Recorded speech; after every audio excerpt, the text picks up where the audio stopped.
Hello, I'm Chris Pickett. I'm the group leader of the Safeguards and Security Technology Group at the Oak Ridge National Laboratory.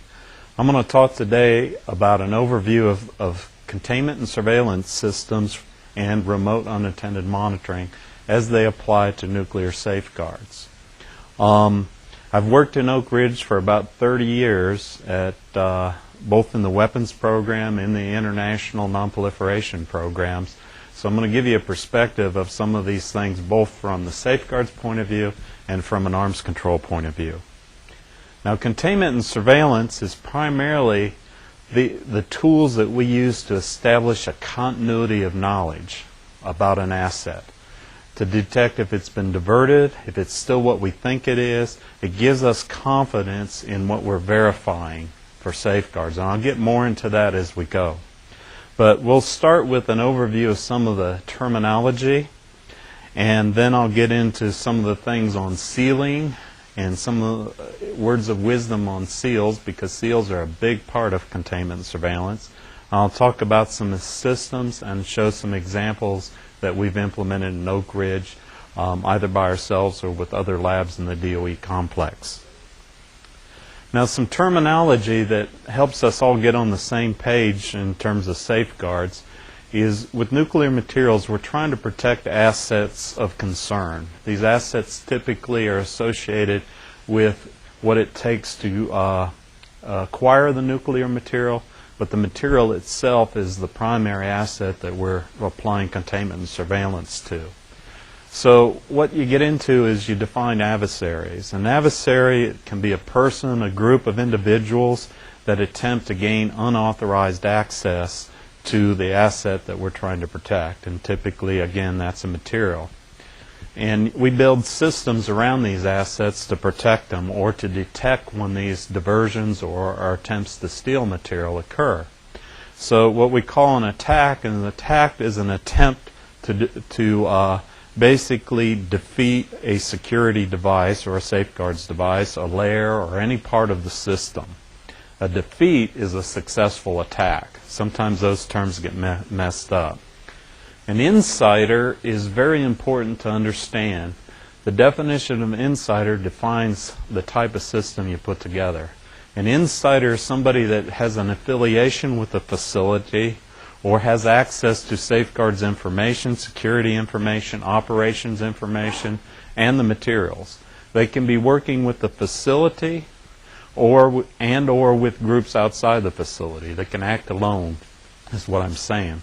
But when you get into international safeguards, the definition of insider changes, and I'll illustrate that later too, because the nation state is now the insider. So there's a big difference between domestic safeguards and international safeguards, and it's all about the definition of insider that makes the difference.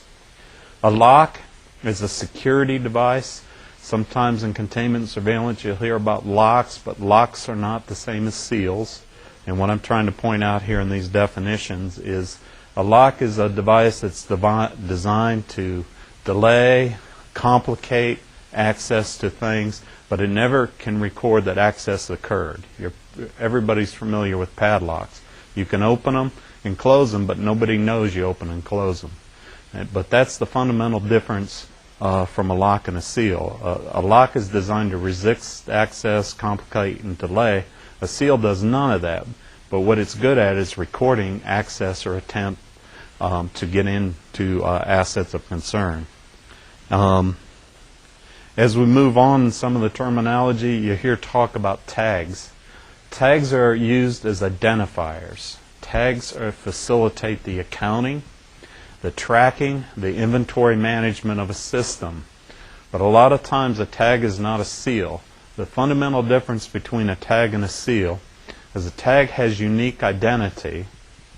A seal also has to have a unique identity, but a seal has what we call an integrity attribute, and that integrity attribute is the attribute it's a non-erasable attribute that records that tamper has occurred and leaves a trace that somebody can investigate later.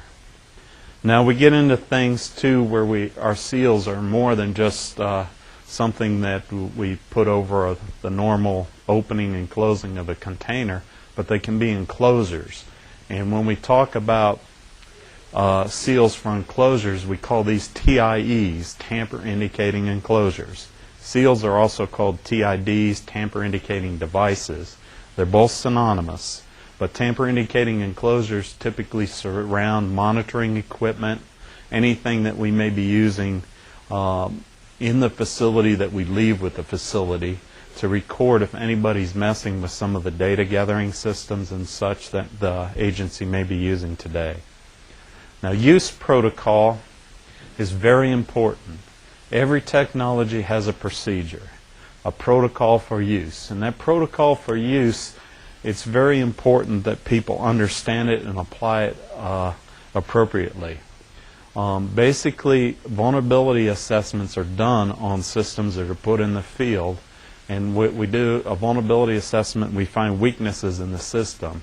The use protocol sometimes has some of the mitigation measures associated with what some of the vulnerability studies have indicated. Authentication is something that you probably, if you're getting into safeguards, you're going to hear a lot of.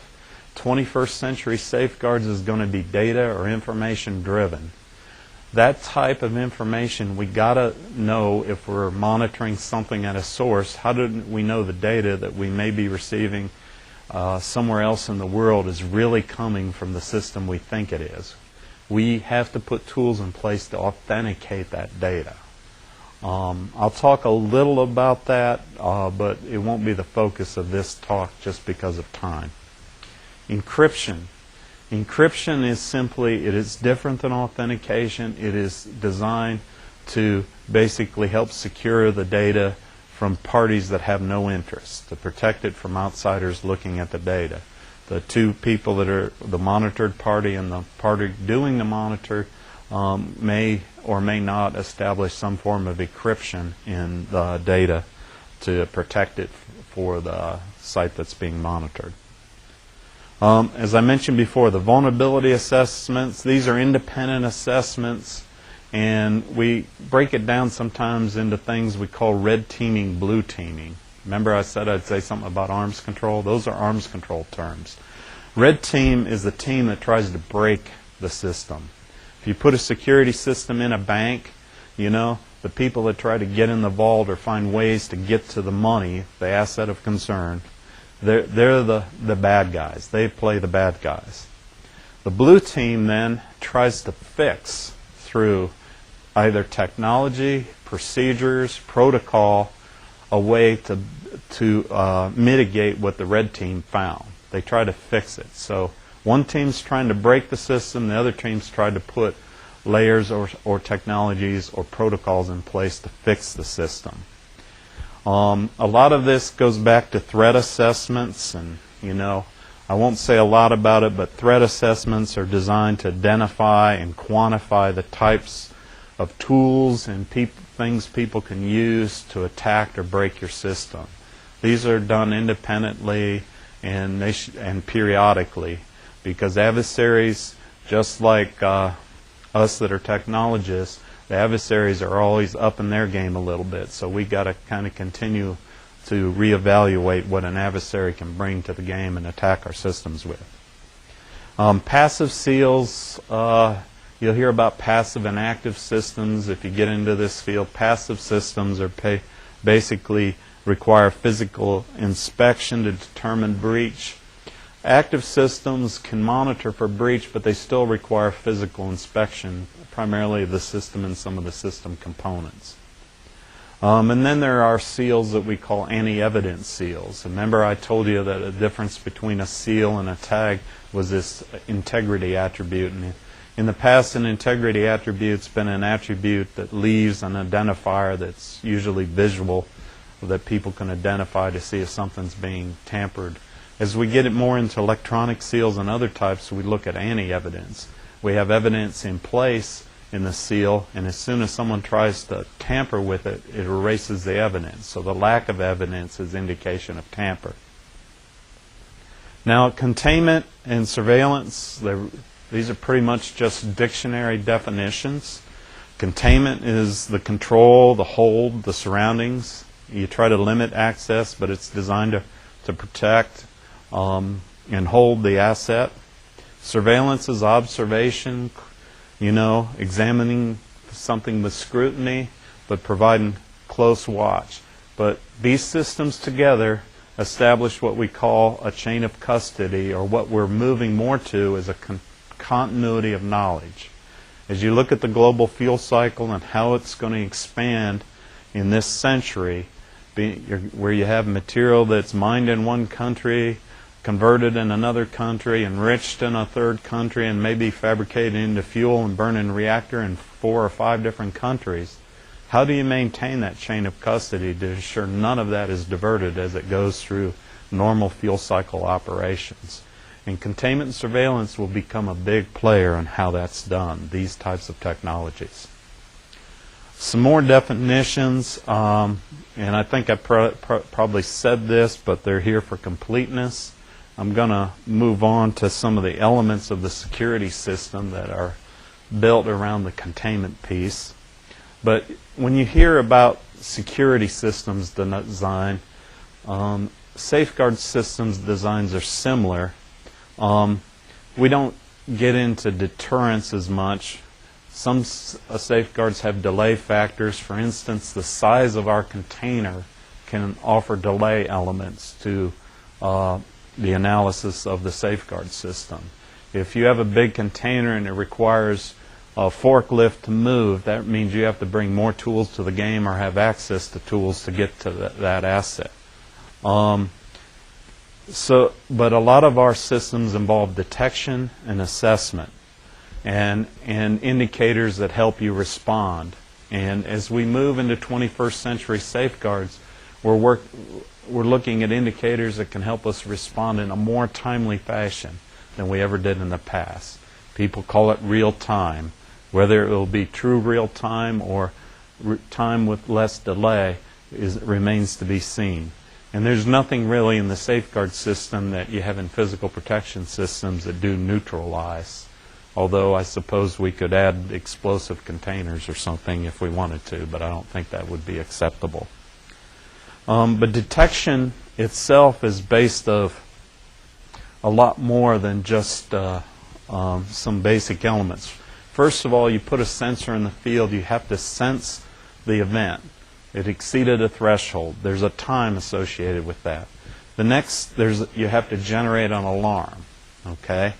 So after you generate that alarm, you have to communicate that alarm.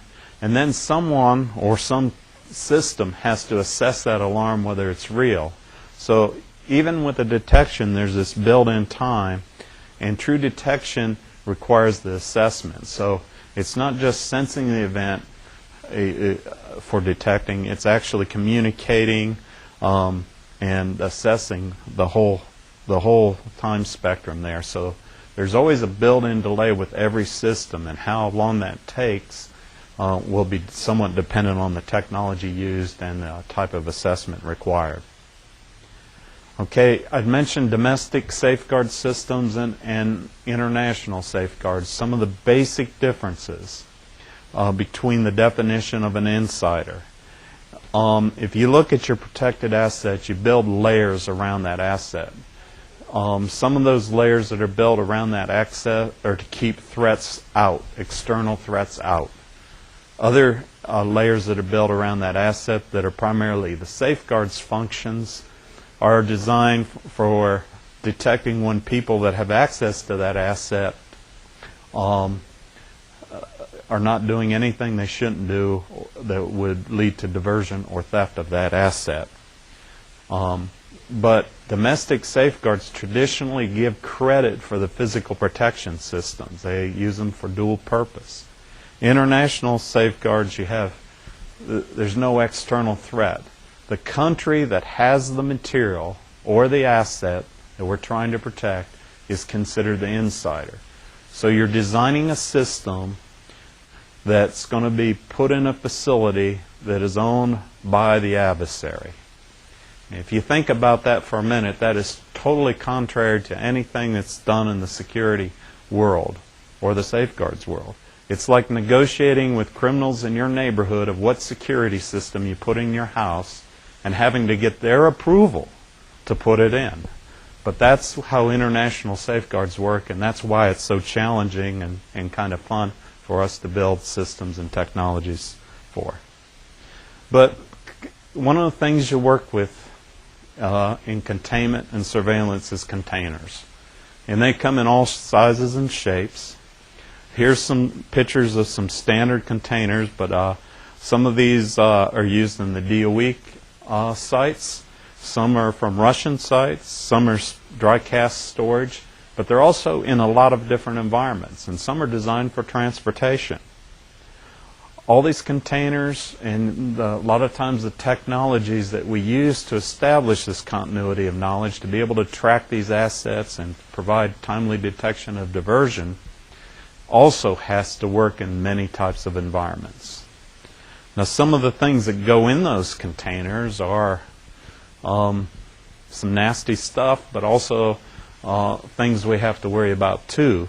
They're typically radioactive, as you probably know, a lot of uranium, but it could be in component form, it could be metals, it could be powders, it could be UF6, uranium hexafluoride, it could be solutions. This picture of containers shows some of those types of containers that hold this. So some of the containers are designed basically based on what the material type is. And a lot of times we found that they haven't been designed to optimize the containment surveillance system, meaning it may be very hard to seal some of these containers with the technologies we have.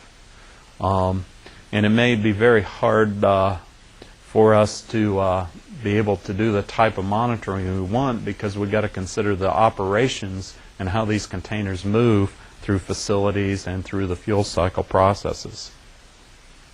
But when it comes to containment, the verification can be very difficult.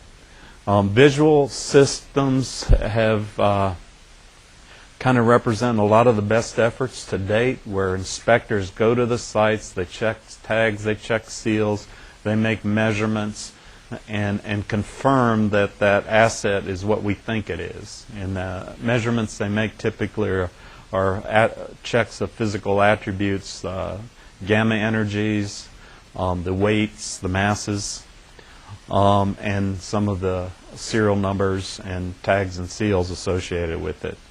But when we try to inspect the container itself, there are areas that we visually can't see, typically the bottom of a container. How do we know if it was cut open and re-welded? Well, there are technologies like eddy current and ultrasonic that are very good but very slow, so they're somewhat impractical to do that in the field on every type of container. We can do surface scans. There are people that are doing laser surface scans, but you got some problems where you can get false events because you know, a lot of these containers can get banged up from handling, and how do you know if that is really a scratch and not an attempt to penetrate, or somebody covering up a penetration? But we must rely a lot heavily currently on our sealing methods, and they're not always 100%, so we build another layer. But the bottom line is, if you put a safeguard system in a facility, an active system or something that is monitoring and collecting data to help build those other layers, if you can't protect that equipment, you can't use it. Okay?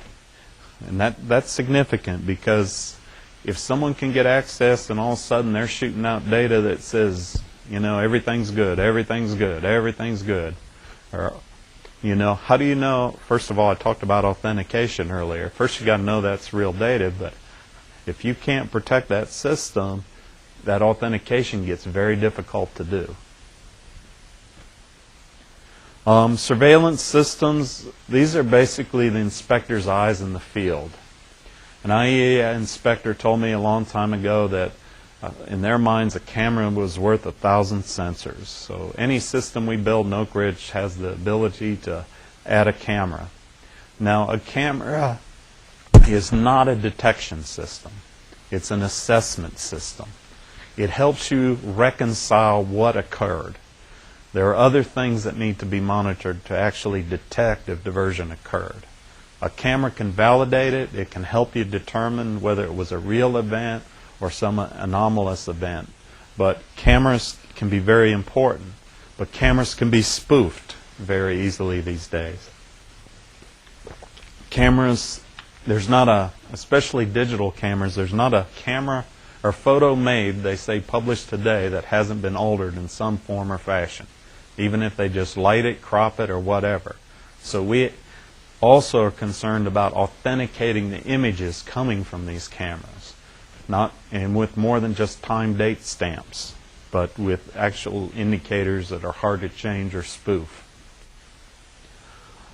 Surveillance cameras and surveillance systems, like I said, could be cameras and typically are, but there's also, in domestic safeguards, they implement something called a two-person rule.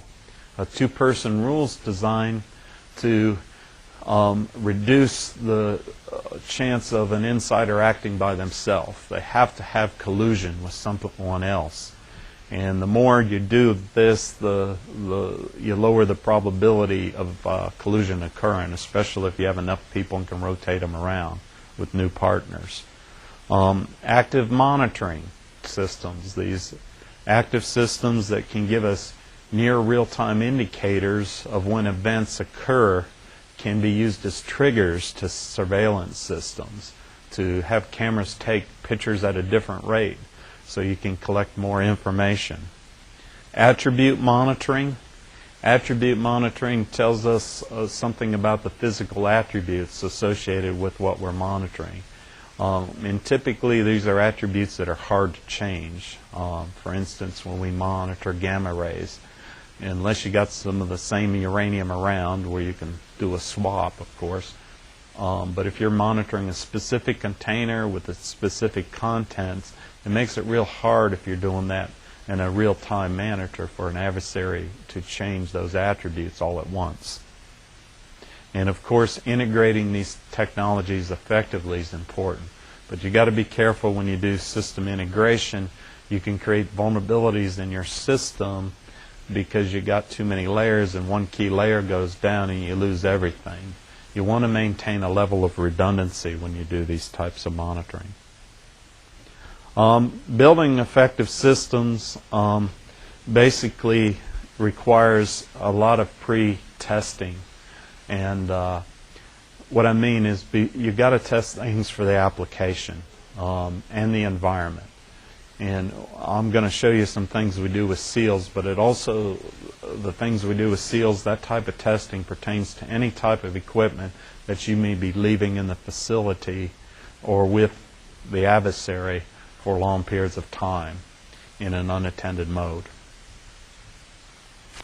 And that leads to basically the next talk. We were asked several years ago to determine what makes a good seal good. And we went out and talked to a lot of people about seals. But what a lot of people don't realize is seals are really old technology. They've been around since Babylonian times, about 4,000 years BC. And they were designed in clay. Here's some pictures of where they used, somebody hand-carved one stone that rolled into wet clay, something the king wanted to seal, and put his specific pattern. That later evolved in the 16th century to the use of wax and stamps. I've actually been into nuclear facilities that use wax seals with rings, wax and string seals. But these things have been around for a long time. Now, one of the things that makes these different is we always talk about seals have to have a unique identity. If you start making a lot of these seals of the same type with the same pattern, that unique identity kind of goes away. Each seal in today's world, we want to have a unique identifier. So if you're using the same ring to stamp everything or a crimp tool on a lead type seal, that you're putting the same pattern in there, you're making it very easy for adversaries that do spoofing and counterfeiting to know what the next seal is going to look like, or what the next sequence of numbers will be. Seals come in three common types that I'll show. The first is the wire loop seals. These can be metal. I've seen plastic wires. I've seen wires that have kind of unique features associated with them that you can measure, like conductivity and things like that. They tend to be either a one-piece or a multi-piece type thing. The cup seal is the copper seal in this picture, and some of these require special tools to assemble also. But loop seals are typically used with containers that have hasp or something you can thread through the normal enclosure. They tend to be the most commonly used today, and they tend to be some of the more durable ones. But one of the things we're looking at more and more is with seals is it used to be that the locking mechanism of a seal was something that we worried about people knowing, so we had all these opaque body seals. But because those opaque bodies give opportunities for adversaries to hide attacks, we're looking at seals today that are transparent or translucent body seals, where you can see the locking mechanism.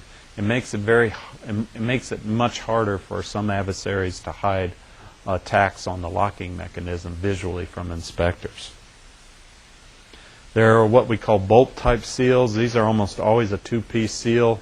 I wish the picture would have shown both pieces, but basically you have one end that comes off and the other end kind of is pushed in. They go through a hasp or an orifice.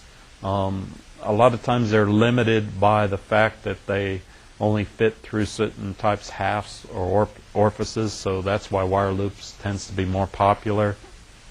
These typically require that the serial number be on both pieces and matched. Here's an example that shows one of the plastic seals that shows the transparent body where you can actually see the locking mechanism of the seal.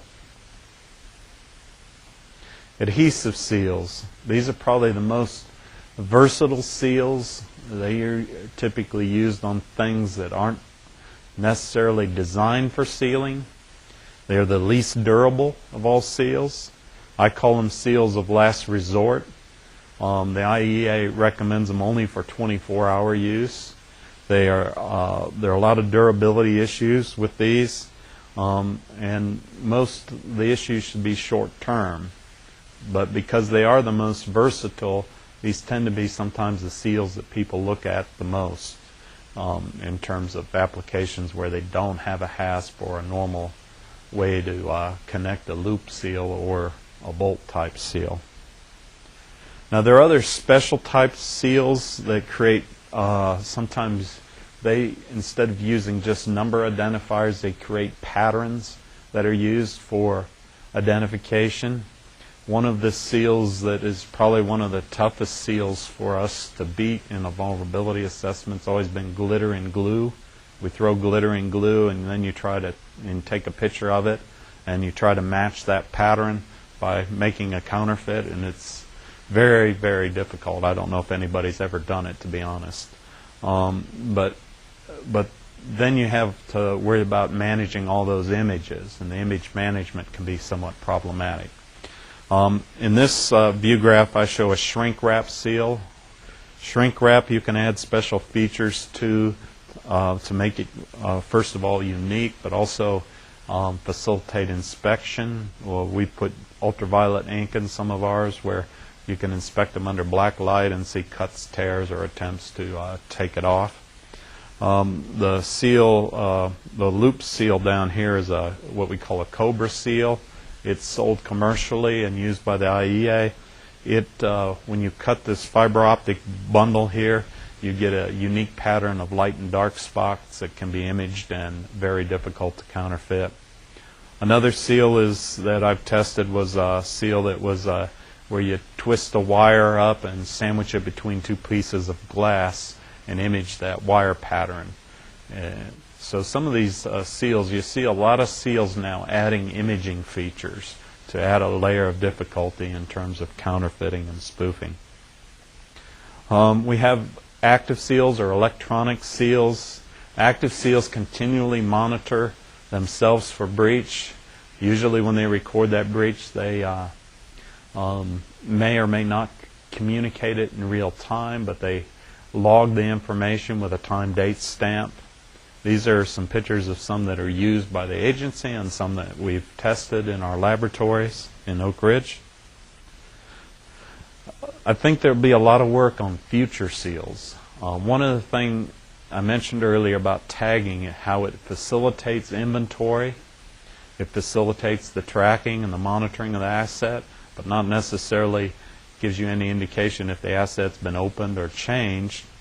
Well, a lot of times to do tracking, you need to turn the tags into seals. I'll say this once and it'll probably confuse you, so I'll say it again later. But you can use a seal as a tag, but you can't use a tag as a seal. And the reason I say that is because a tag has the identity attributes you can track, but so does the seal. So you can use the seal as a tag, but you can't use a tag as a seal.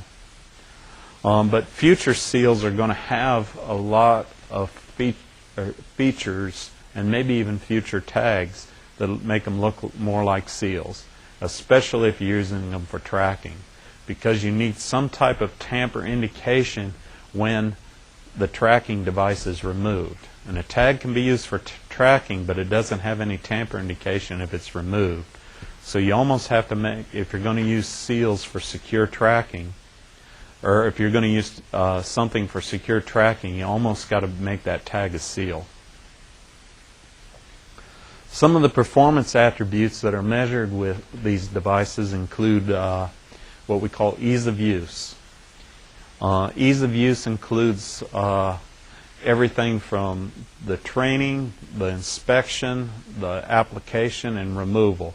But it's almost the life cycle of the seal. How easy is it to use, maintain, store, inspect, and eventually take out of service?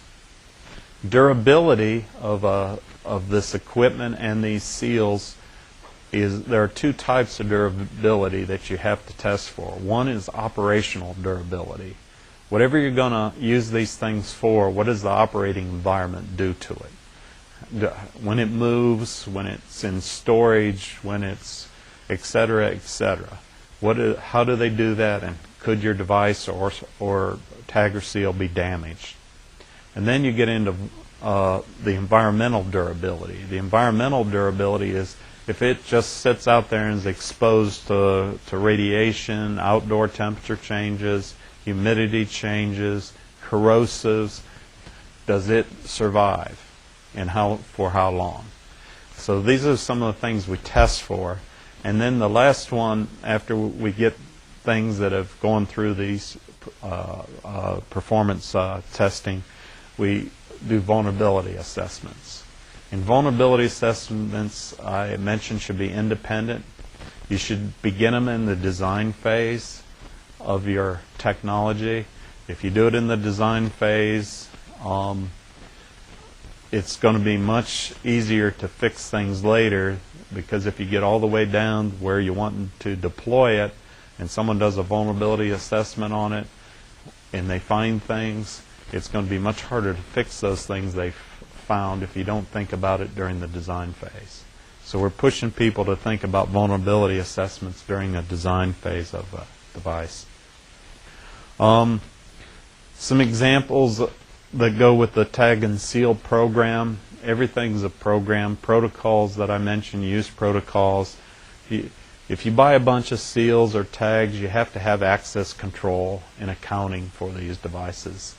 You know, insiders, adversaries. The agency is very careful how they issue seals out and to whom, and there's strict accounting practices gone.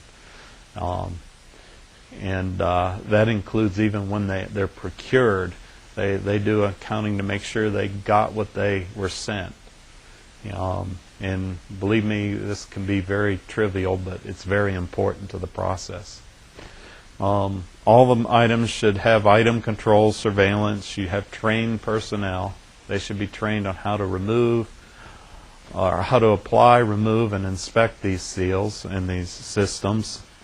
And they need to have a knowledge of what the limitations are, especially the administrators for the program.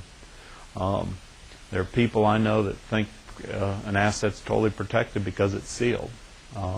They need to know what the seals are not along with what they are. And a periodic performance testing program or assessment program is also important to have effective containment surveillance with these types of tools. Attribute monitoring. I told you it could be active or passive, but you're basically wanting to say something about the asset that's important to the inspector. One, you want to know which asset it is. You want to know pertinent factors about it. Basically, you may be monitoring physical attributes. Are those attributes changing, staying the same? Is the asset moving? And you want to know something about its condition as a function of time. And a lot of monitoring systems are built around these types of principles. And as I said, you want it to be timely today. Latency factors. When was the last time you looked at it? How long has it been? If you're not doing things, I know a lot of facilities can have hundreds to thousands of assets to monitor, and no inspector can inspect them all. So they implement random protocols based on sample size. But these latency factors, as you get into monitoring systems that can actually do something different than what inspectors do, look at everything in a stored vault and continually update. By doing that, you really improve your continuity of knowledge. And as an example, here's a study we did for some test results where we had a nuclear container of uranium oxide. We basically had measurements done on it, non-destructive measurements, destructive measurements. It was put in a container. It was under observation. We put it in that container and we sealed it. And if you look at this first graph here, you can see our level of effectiveness in knowing about that asset was high. But then as time increased, it sat in storage for a while. Our confidence of that being what we thought it was started to decrease. And then we did an inventory check, but our inventory check wasn't as extensive as what we did when we first packaged the item and took both NDA and DA measurements. It was a tag and seal check. Or maybe we pulled a few and weighed them. But you see, as time goes on, these types of assets that are in long-term storage, your confidence or effectiveness in how your system is performing for that particular asset decreases. But when you are checking it on a near real-time basis, you can keep that level of confidence or that continuity of knowledge is much better established than when you're doing things in a more discrete or disjoint fashion. A few words of wisdom on tamper-indicating devices or seals. As I said before, with all safeguards, containment surveillance systems, they must be selected with the application in mind, the environment, and the requirements. TIDs and equipment that scores well in one area may not score well in other equally important areas. And what I mean by that, one that may be easy to use may not be very durable. One that's very durable may not be easy to use. High tech does not always mean better. And matter of fact, there's human factors that factor into this. We've built seals and visually damaged them as part of a study where then we gave somebody a reader that said green if the seal was good and red if it was bad. And people were more likely to believe the technology, believe it or not, than what their eyes were telling them about a seal, whether it was working or not. The same is true with equipment. They'll say things like, well, that seal don't look like it's hardly on, but it says it's good, so it's good. And they go on. There's no such thing as tamper-proof. And matter of fact, that's just like saying your computers are hack-proof. If you put that challenge out to people, there'll be people that'll try to beat it.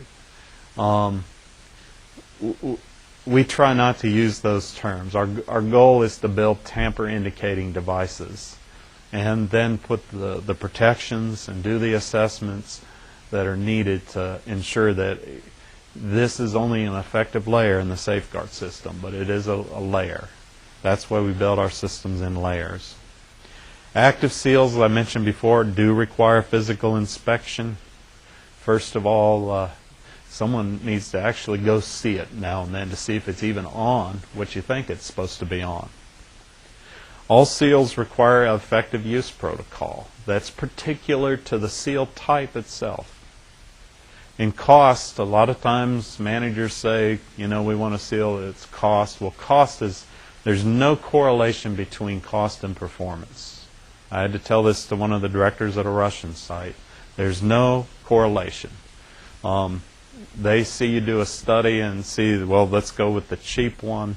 Well, sometimes the cheap seal is the best seal, but sometimes it's not.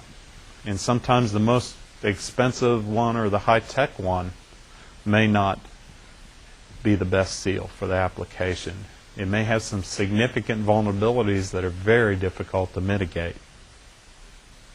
Some additional comments to consider as you get into these programs. If you're buying commercial products, you have to be aware manufacturers sometimes will change or modify their products and not tell you. They simply may change the materials that are used, which when this occurs, it invalidates a lot of the testing we have done. I recommend to a lot of our sites as a best practice to quit using a seal after 4 or 5 years, simply because the manufacturer is going to change the product, but it also, the longer a seal is out there, the more chances an adversary has to hone their attacks and perfect them for that particular seal. So if you change your seals periodically, you're actually giving yourself a security benefit to your program. And human factors, reducing these can improve human system effectiveness. We have a lot of times where people go out and inspect seals, write down numbers, and then go type them into a computer or assets. And we find we give them 2 chances to make a mistake, one when they write it down and one when they type it in. They typically do, and at a rate of about 8 to 10%. But defeating a tag or a seal is different than defeating the entire safeguard system. You'll hear people say they can defeat something or not, but you got to look at it as a system, not just as a component. Now, a couple things, there's some comments in here about the importance of inspections. Even when we get into active systems, as I mentioned, they still need to be inspected. But an IEA inspector should never give up their right to physical inspection. Basically, unattended systems or things that I'm going to show you next can be used to reduce inspection frequency, but they should never be used to give up the right for inspection.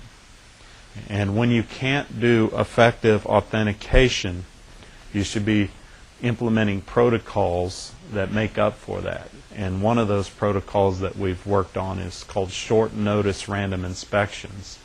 These are where inspectors can show up at facilities under short notice in a kind of random time frame and say, we're coming. That gives facilities less time to prepare, to change things. So if they're going to detect something, their chances are going to be greater. But that's one way to make up for when you can't authenticate some of the data coming. But remote unattended monitoring is almost self-defining, but the one thing, remote, is kind of a relative term.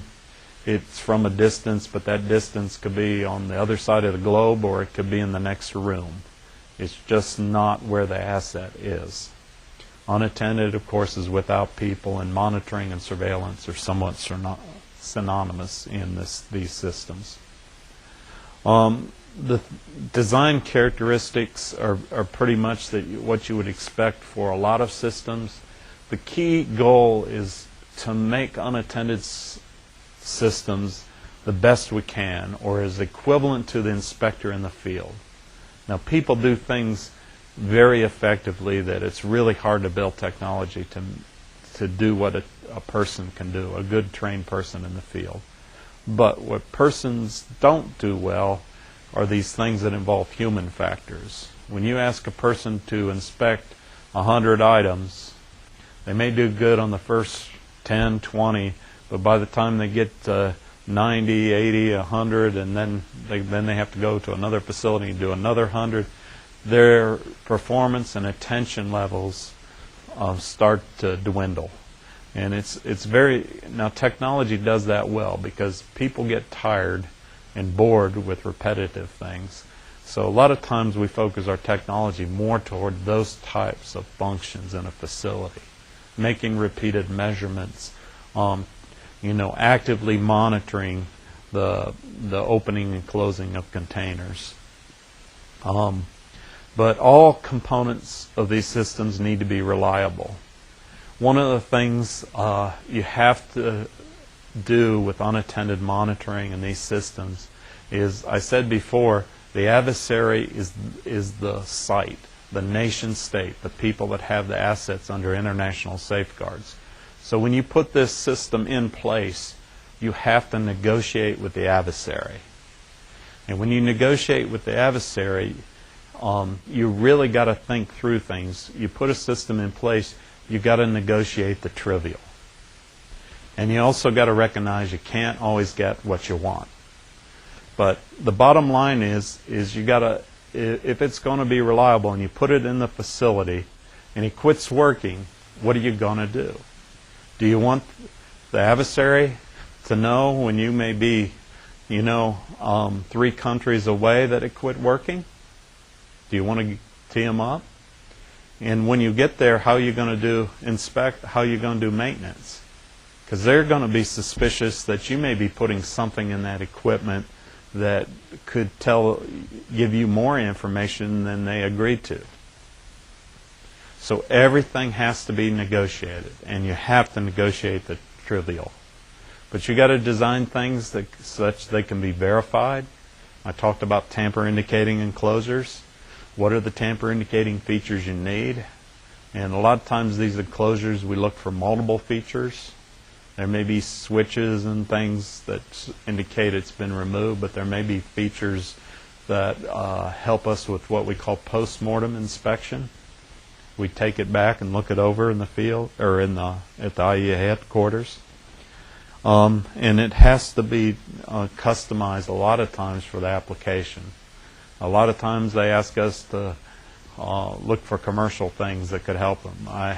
Because the demands are so great for what the equipment needs for IEA safeguards, a lot of times there are not commercial products that are readily available. If there was, the IEA would be using them.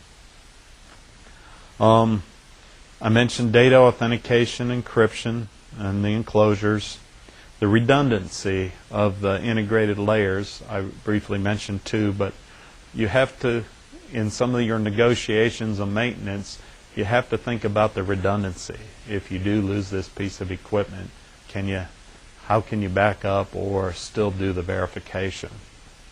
And there's site-specific and remote performance testing you may want to do on these systems when inspectors are present or not present.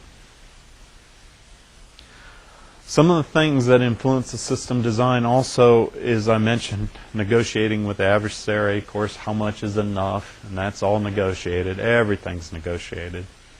But one thing that we do in Oak Ridge that I think is a little different is if you do have access to a threat assessment, or someone does, there's ways, because we can build systems today that can pump out tons of data and overwhelm somebody that has to visually inspect that data. For instance, we can have cameras sending you pictures all the time, and a lot of times they're pictures of nothing. So we develop software to look at these or help, but there's other types of data where it isn't very amenable for software to look at. But if you're getting into data constraints, and sometimes you're in places where the bandwidth is so low that you can't send out lots of data, you can look at Nyquist theory. Nyquist theory is also called sampling theory, but the sampling theorem is basically for instance, your vulnerability assessment may say it takes an hour to get to this asset. Nyquist theory or sampling theorem says if you take data every half hour, you never miss an event. You're just discretely sampling the data instead of continuously streaming the data.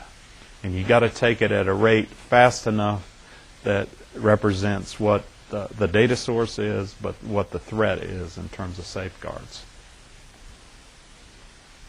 Some systems that we put in place in different for both domestic and some international monitoring. One is called CAVIS.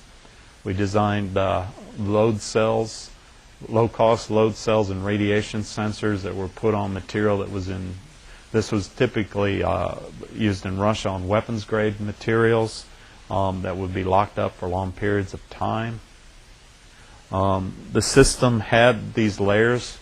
Basically, we had storage vaults with electronics we called sensor concentrators on the vault.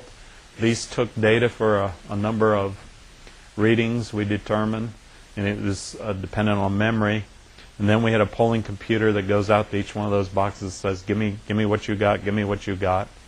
And then it sends it to a central monitoring station. Well, if we lose the one collection computer, we still can take data for a number of time without having to lose the entire monitoring capability. It just may delay the reporting of some of the data. But this is kind of a basic system designed for something that's monitoring something in a continuous fashion. Here's some pictures of the load cells that we used and some of the radiation sensors that were put in. These devices also had to be designed to last in these environments for years, not just days or months, years. Here's a picture of that system deployed at the Vineyev site in Russia, in Sarov. It was there from 97 to 98 as a demonstration project. And then it was installed at the Kurchatov Institute in Russia on containers where they did reactor research studies. These containers contain little helical rods of HEU, and their concern was the experimenters would leave these in their test facilities and not put them back in storage, and they each weighed 5 to 10 grams each, and we were able to, with our load cells, detect if they were missing when they put them back into the storage facility. But this ran for a decade over in Kurchatov. We've also developed tamper-indicating conduit. Tamper-indicating conduit is another way to make up for the lack of authentication. This was basically based on adding some amplification to wires with a known resistor, and if these wires moved, we would get an out-of-balance condition on this amplifier.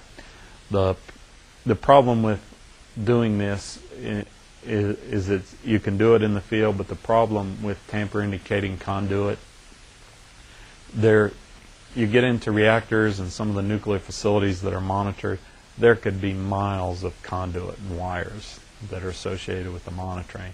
There's just not enough time to inspect all this conduit physically. This was an attempt to automate it, and we had some success. It hasn't been deployed yet, but effective authentication means if I can authenticate my data as close to the sensing device as possible, I don't have to worry about the communication mechanism in between. That means all these wires and inspecting conduit goes away if you implement effective authentication. So that's, as I said before, will be a concept you'll hear more and more about in the future.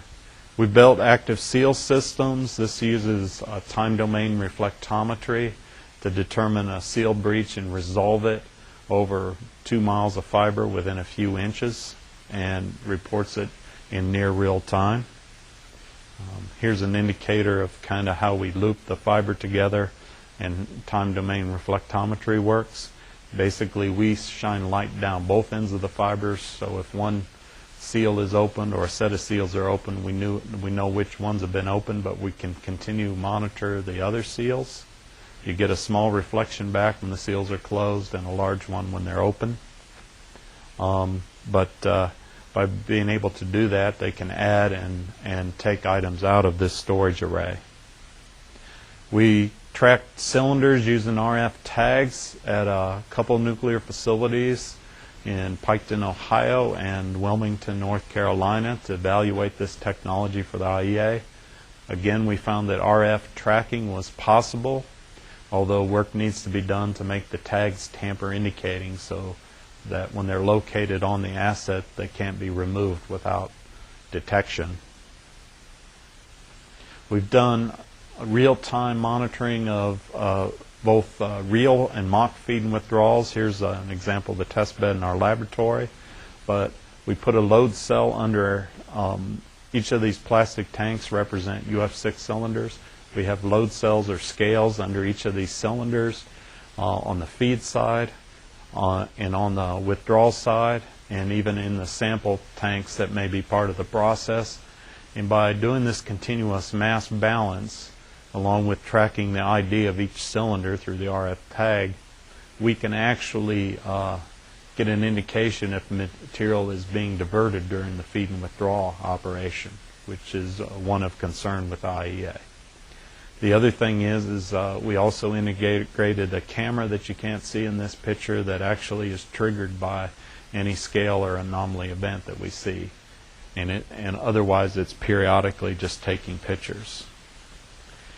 We've put active sealing on assets in transit during an arms control scenario from the Pantex site to the Oak Ridge site, and we were able to show that there's ways to inspect seals during active seals when they leave and when they get there, and have indications that inspectors could use when they can't monitor things in transit of whether the asset was tampered with or changed during transport. What will happen in this century is you'll see an expansion of the fuel cycle. It'll go to parts of the globe that it currently doesn't exist. It will tax the IEA inspectors to death. They will be doing more with less. They will have to rely more on technology, unattended monitoring, and they're moving that direction, but they're going to need help. And new technologies and R&D will be required to meet some of these challenges, because we're going to have to reach back further in the fuel cycle than we ever did to do the monitoring to really detect diversion. And that means we're probably going to be looking at mining and some of the earlier stages of the fuel cycle. More has to be done with equipment failure and how we deal with maintenance and sharing data and equipment. This has got a policy element to it, of course, but it's a technology issue. And managing access. Monitor access is always disruptive. Equipment is easier to manage than people, but if we can't do authentication, we've got to accommodate these short notice random inspections. And as I said before, you got to negotiate the trivial, and you can't always get what you want. And just in conclusion, basically the benefits of this real-time tracking, monitoring, and what we call containment surveillance will improve continuity of knowledge and our ability to detect diversion by a number of factors listed here. And our vision for the future is that we build facilities where everything is contained. You're under constant surveillance.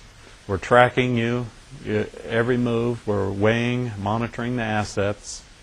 And it's kind of the George Orwellian view of the future. But this is what international safeguards and domestic safeguards needs to become. Thank you.